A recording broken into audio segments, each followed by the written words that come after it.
I'm here with Phil Kopinski, the head coach of the Cougar men's and women's track teams. And today we are looking back at the action this past Saturday at the University of Chicago, the Windy City Rumble. And Phil, before we start talking about specific individuals, it was an interesting meet, not a huge meet, but a high percentage of the teams that were in this meet were D1 schools and NAIA schools, and the Cougars had a pretty strong showing against them all. I think we did okay. Obviously there's some strong performances, but not competing the last 2 weekends because of scheduling conflicts and just the lack of indoor facilities in the area.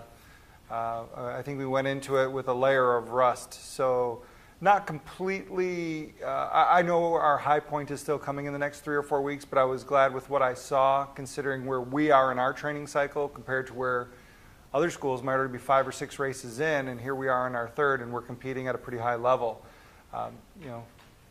One of my philosophies has been when you find good tracks and well-run meets and you put your athletes in the best position to succeed. And apparently a lot of the other D1 coaches must feel the same way because we all kind of gravitate to the same places. So I'd rather gravitate to facilities and upgraded competition. You raise the bar and your athletes will surprise you, and they did a great job. All right. Let's start breaking it down. First, we'll go with the women. And Chelsea Wilson, here is a freshman that I think we're going to be talking about for pretty regularly for the next 4 years. This was only her second collegiate meet, and she set a school record in the 200 meters, finished 6th out of a class of 55. I think that blows my mind more than the school record does. And she did the 60 meters, finishing 10th out of 43 there.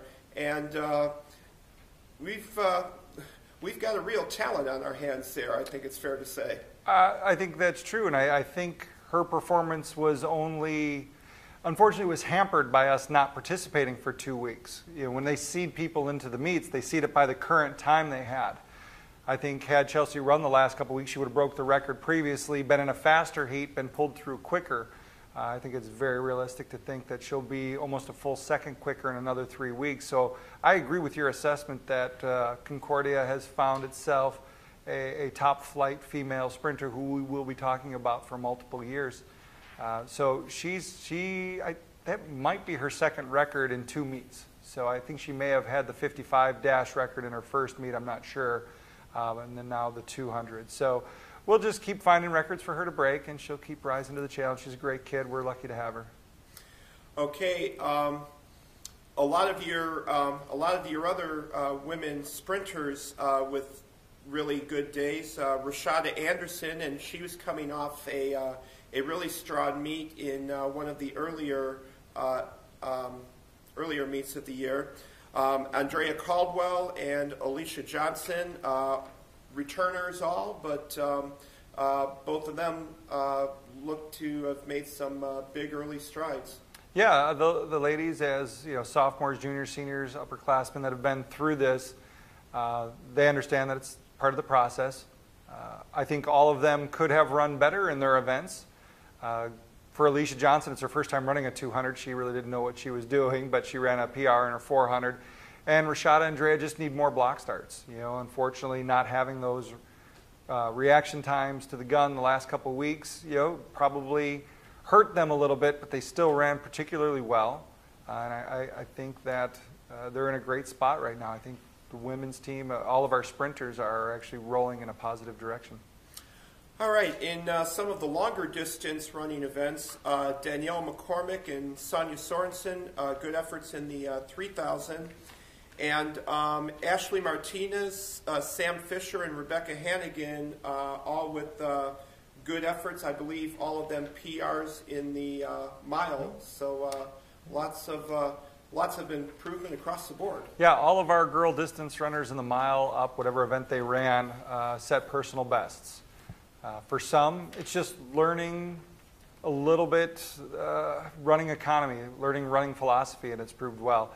And some of our athletes are still new to this and making huge jumps just because they're adapting to the training. Very excited to see Sonia run really well. She's finally, as a sophomore, starting to feel a little bit more confidence in her racing. And I would think that her and Danielle should be able to make some good pushes here for the rest of the season. And I expect Rebecca, Ashley, and Sammy just to continue to drop big chunks of time as beginners. They have a lot of room to improve, and they're taking advantage of being amateurs to it a little bit. So they're really getting their teeth into it and enjoying taking big chunks of time off, which is nice to see. They're gaining self-confidence through that process. All right. Looking for a moment at the jumping events. Tell us a little bit about another one of your freshmen, Heather Lang. She competed in the high jump and the long jump.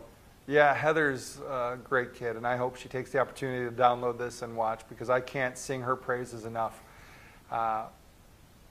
Not much track background, and I just met her on campus last year and have been trying to tell her for a year that she could be great at something, and she didn't believe in herself, and she goes out in her first collegiate meet and clears 2 heights in the high jump with only a handful of practices to her credit. She's got a chance, as well as Otilia, who didn't clear a height, unfortunately, on Saturday. But those 2 girls both have the opportunity to break the school record in the indoor high jump this year. Nothing better, and for anybody who's a parent or a coach will say, when Heather came off the pad after clearing her second height, the look in her face, that's why you coach. That's it right there. If you could bottle that up and sell it, we'd all be having a very fruitful life. All right, and then tell us a little bit about the action in the throwing events on Saturday from the women's side. Throwing events, Abby continues to put together good throws.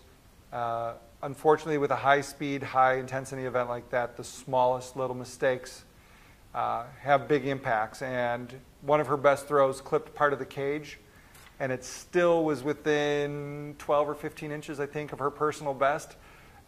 We theorized that had it not clipped the netting, she would have broke the school record or come close to the school record in the hammer. So unfortunately, you're trying to release this apparatus at a high speed while spinning through a small hole.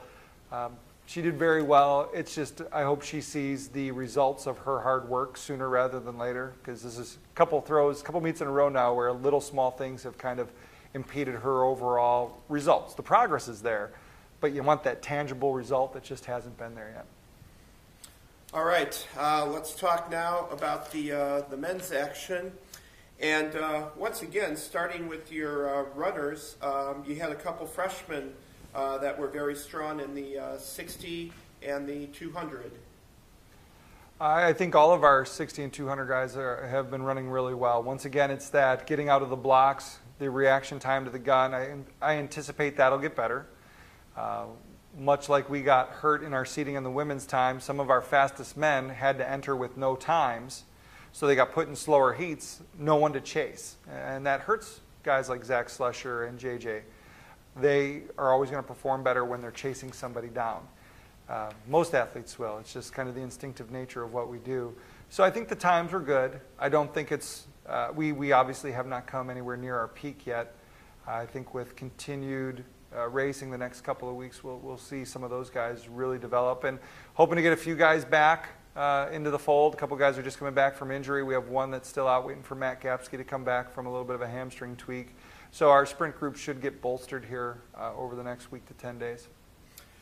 All right. Logan Hoffert, who is our men's athlete of the week for this week. Very nice showing from him. Individually in the 400, he finished 7th out of 30. And then he was part of the 4x4 relay team that was 7th out of 21 teams. So quite a good day's work for Logan. Yeah, Logan is starting to respond well. We've talked a little bit, and he wants to put a little bit more focus into his 400 since outdoors. He's a 400 hurdler, so he wanted to start getting a little more volume in. So we've adjusted some of his training away from just the 200 and the triple. We've gone up a little bit, and he responded really well. He's a hard-working guy. I think that was his fastest collegiate indoor or outdoor. I think it was his fastest collegiate 400 on the weekend. And I still think there's another 2 seconds in there. And once again, I think it's just the layoff kind of hurt us a little bit. It's kind of what happens. When you don't race for a little while, you lose a little bit of that sharpness. But was very impressed with Logan and Christian Rasmussen and a few of the other guys in the 400 really responded well. Okay, and in the longer distance events, Aaron Boyer and Christopher Rodriguez with good days. Yeah, and I've been telling Aaron Boyer for a few weeks now that if and when he's ready to set some school records, let me know because we can get him there.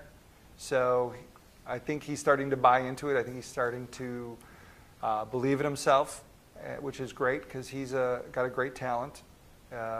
Christian, C-Rod, is learning pace management, pace control. We gave him a number to hit. He dropped 30 seconds off his best time just by running a little bit smarter. You know, sometimes you have to teach young kids it's working smarter, not harder.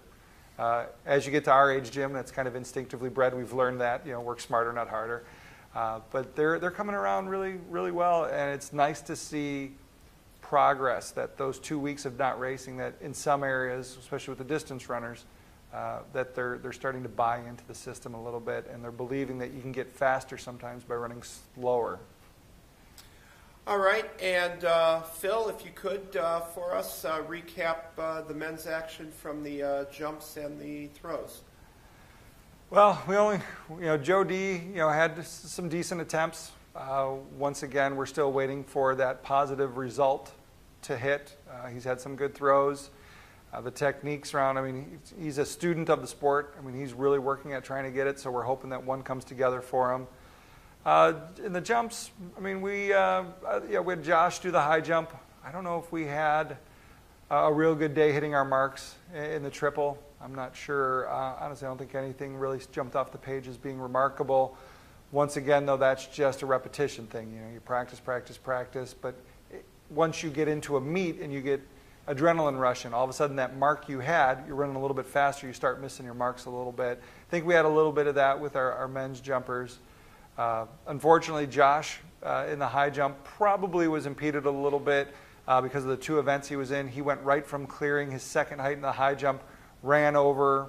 A minute later, had the 60 hurdles, which he ran very well, and I think he was third. And he had to run out of the slow heat. Then he had to come back, change his shoes, and then jump a height again. So, 3 high-intensity activities in the span of about 4 minutes. I think his legs were pretty gassed after that. I don't know if he cleared more than another height. Hopefully at conference, when it's spread out a little bit further and he gets a little more recovery, we look for him to be, placing in both of those events. All right, Phil, a moment ago you talked about the adrenaline flowing, and certainly I have to think that will be the case this weekend when the Cougars compete at the Chicagoland Championships. Traditionally, just a huge field of competition, and lots of athletes there for your kids to give their best effort and kind of test themselves against, see where they stand. Yeah, it's kind of a bragging rights meet. It doesn't matter if you're at a D1, D2, NAI, or just one of us D3s. We want to go out there, and I've always enjoyed, being able to compete with everybody and all the coaches. We're all friends. We all get along. We all kind of razz each other a little bit. And it's nice at the end of the day where I can go over to my alma mater's coach, a guy that I know pretty well, and tell him, don't worry, keep your head up. Maybe next year you can beat my 800 guy. So it's, even though he might have beat me in the other 17 events, but it's a good atmosphere. It's great for the kids. It's the closest thing to a indoor nationals that a lot of them will ever see because of the pure volume of athletes and the intensity of the meet. North Central puts on a great show over there, and if any parents are watching this and you're in the area, that's the one to come and watch because your kids will perform better than you would anticipate. Adrenaline is high, and everybody wants to perform well there, so I look forward to it. All right, Phil. Thank you for your time this morning, and certainly wish you and all your athletes the best of luck. And let's hope to see a lot of Cougar fans out at North Central this weekend. All right, thanks, Jim.